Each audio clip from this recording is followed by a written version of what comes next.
Okay students, in this video we are going to talk about change of interval Fourier series के अंदर अगर हम interval का change कर दें। जैसे पहले हमारे पास जो इंटरवल था वो हमारे पास पहले इंटरवल क्या था, हम किसके बीच में निकालते थे, c से x किसके बीच में लाया करता था, c+2 पाई के बीच में। अब जो हमारा इंटरवल है वो क्या हो जाएगा, c से c+2l। तो हमारा इंटरवल क्या हो गया, c से c+2l।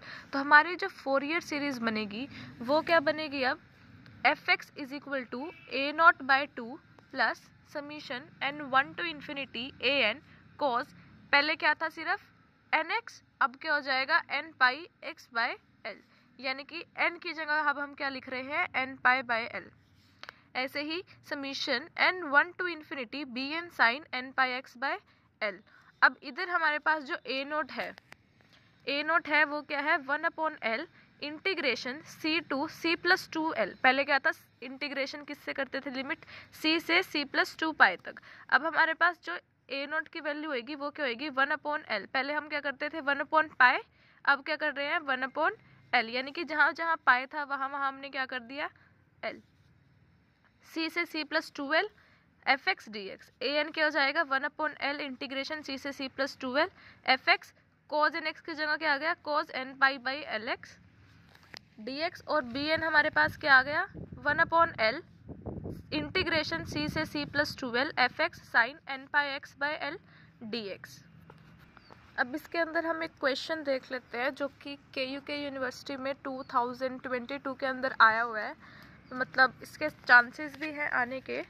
तो हम देखते हैं, हमने एक्सपेंड करना है fx को, जो कि हमारे पास फंक्शन क्या दे रखा है 2x - x² as a Fourier series in interval 0 to 3। Interval क्या दे रखा है 0 to 3, यानी कि हमारे पास क्या होता है c से c+2l, यानी कि ये जो हमारी पूरी लेंथ होती है ये क्या होती है 2l। तो अब हमें 2l दे रखा है 3 के इक्वल, कितना डिस्टेंस दे रखा है 3, तो 2l क्या हो गया 3, तो हमारे पास जो l हुआ वो क्या हो गया 3/2, तो हमारा l क्या हो गया 3/2।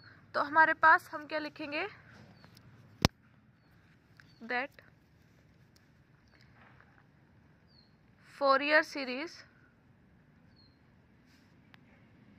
will be fx is equal to a0/2 summation 1 to infinity an cos nπx/l के प्लेस में हम क्या रख देंगे 3/2, तो 3/2 plus summation n1 to infinity bn sin nπx/l की प्लेस पे हमने रख दिया 3/2। तो अब हमने सिर्फ क्या निकालना है a0, an और bn की क्या निकालनी है वैल्यू।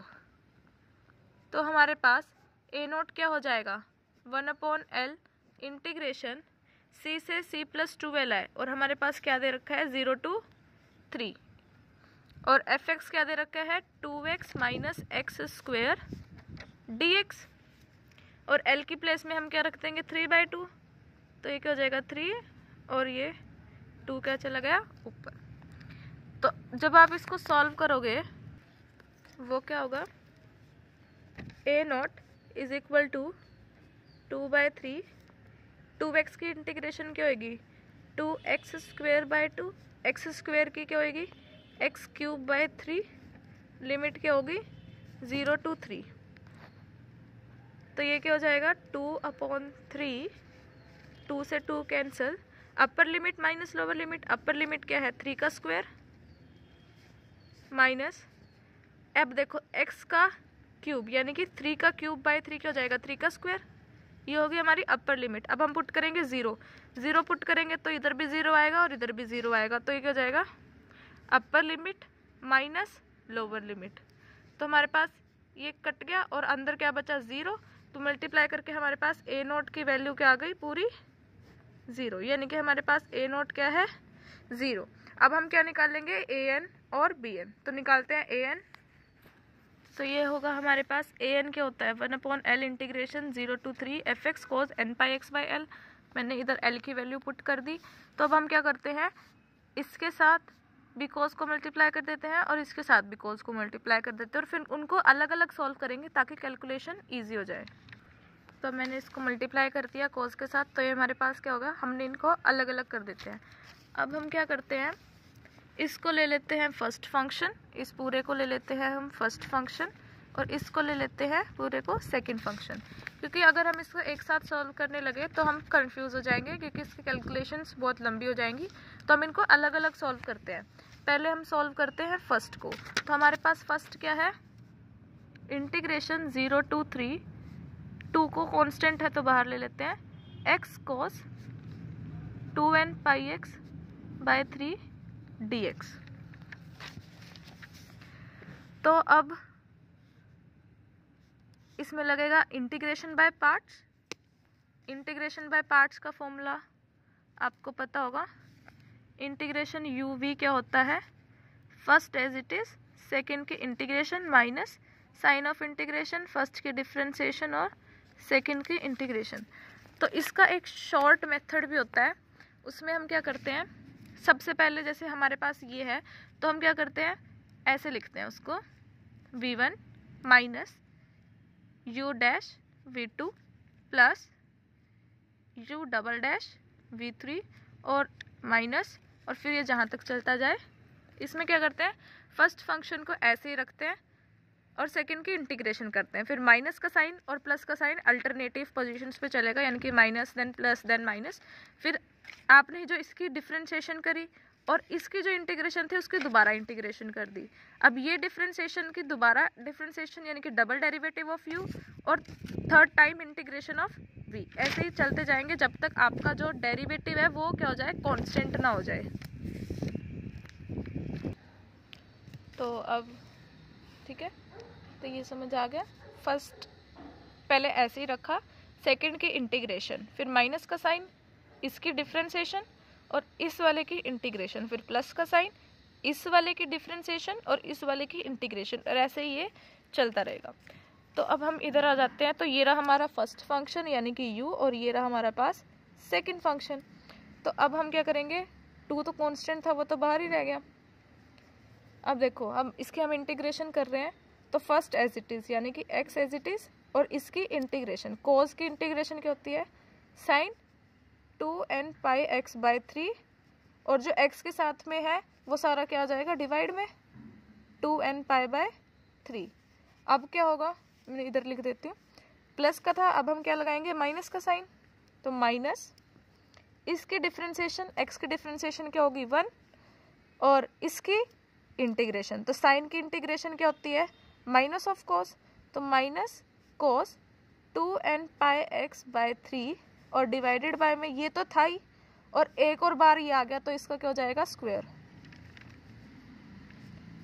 ये स्क्वायर क्यों आया, क्योंकि एक तो हमारे पास ऑलरेडी था, और जब हमने इसके ऊपर वाले की न्यूमरेटर की इंटीग्रेशन करी तो ये दोबारा सेम दोबारा एज इट इज आ गया, तो इसका क्या हो गया, स्क्वायर। अब क्योंकि अब हमारे पास इसके आगे को अगर हम इसका दोबारा डिफरेंशिएशन करेंगे तो वो क्या हो जाएगा, कांस्टेंट का 0, तो आगे की टर्म हमें लिखने की ज़रूरत नहीं है, तो ये यहीं तक होगा। तो अब ये क्या हो जाएगा, फर्स्ट क्या होगा, और इसकी लिमिट हम लिख देते हैं 0 to 3 थी, तो 2, अगर हम अपर लिमिट पुट करेंगे तो वो क्या होगी, अपर लिमिट 3 हमने इधर पुट करी, तो अगर हम देखो 3 इधर पुट कर रहे हैं तो इधर x के प्लेस में हमने 3 पुट करा, तो 3 से 3 कैंसिल हो गया, साइन 2n पाई। अब आपको पता होगा, मैंने एक वीडियो भी अपलोड करी है इंपॉर्टेंट फॉर्मूलाज वाली, तो आप वो देख सकते हैं, उसके अंदर हमने डिस्कस किया है कि साइन n पाई, साइन 2n पाई, इधर ये क्या होते हैं हमेशा 0, तो अगर हम इधर 3 पुट करेंगे इसके अंदर तो वो तो 0 ही हो जाएगा, तो मतलब ये टर्म हमें लिखने की ज़रूरत नहीं है। अब माइनस, अब अगर हम कोस देखें, अब 3 जो अपर लिमिट है हम इसमें पुट करेंगे तो वो क्या हो जाएगा, माइनस माइनस तो प्लस हो गया, तो ये क्या हो जाएगा, कोस 2n पाई, क्योंकि 3 से 3 कैंसिल, और डिवाइडेड बाय में 2n पाई बाय 3 का स्क्वायर। ठीक है, तो अब ये आ गया। अब हमने पुट करनी है लोअर लिमिट। अब जब हम पुट करेंगे लोअर लिमिट, तो हमने 0 इसमें पुट करा, x 0 हो गया, तो ये टर्म फिर से कैंसिल हो गई, और फिर इधर आ जाओ, तो ये क्या आ जाएगा, upper limit minus lower limit होता है, तो एक तो जो ये फॉर्मूले वाला साइन है वो आ गया माइनस का। अब इधर तो प्लस था, अब हमने 0 पुट करा इधर, तो ये पूरा 0 हो गया, यानी कि cos 0 हो गया। तो cos 0 की वैल्यू क्या होती है 1/2n π/3 का स्क्वायर, ये हो गया।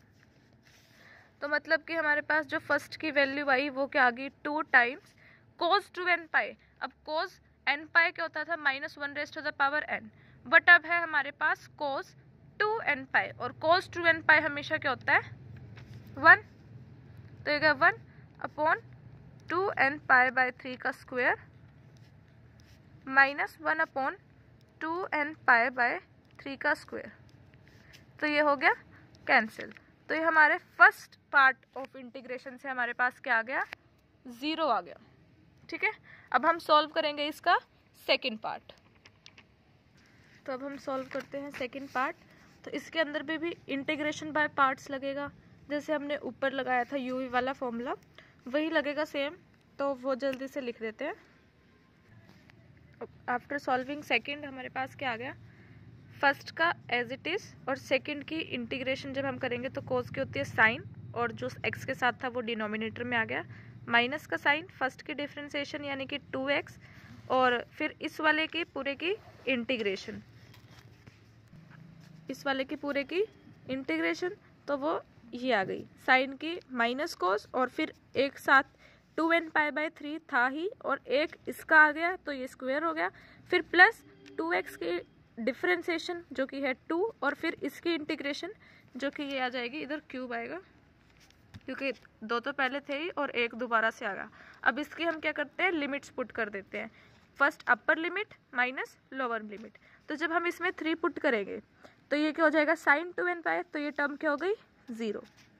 अब हम 3 इसके अंदर पुट करेंगे तो हमारे पास क्या आ जाएगा, 3 हमने पुट करा x के प्लेस पे, तो ये हो गया माइनस का 6, और अंदर क्या हो गया cos 2nπ, cos 2nπ क्या होता है 1, तो 1/2nπ/3 का स्क्वायर, तो ये क्या हो गया इधर से माइनस का 6 और अंदर से माइनस को मल्टीप्लाई में हुआ तो हो गया 6/2nπ/3 का स्क्वायर। ठीक है, और इधर जब हम दोबारा पुट करेंगे अपर लिमिट तो वो क्या आ जाएगी sin 2nπ, तो ये तो 0 हो जाएगा। अब हम 0 पुट करेंगे इधर तो x के स्क्वायर 0, और फिर इधर x 0, और अगर हम इधर पुट करेंगे तो sin 0 क्या होता है 0, तो ये लोअर लिमिट से तो किसी भी टर्म से आंसर नहीं आएगा, और जो अपर लिमिट है उससे इससे आंसर आया है, क्या आंसर आया है 6/2nπ/3 का स्क्वायर।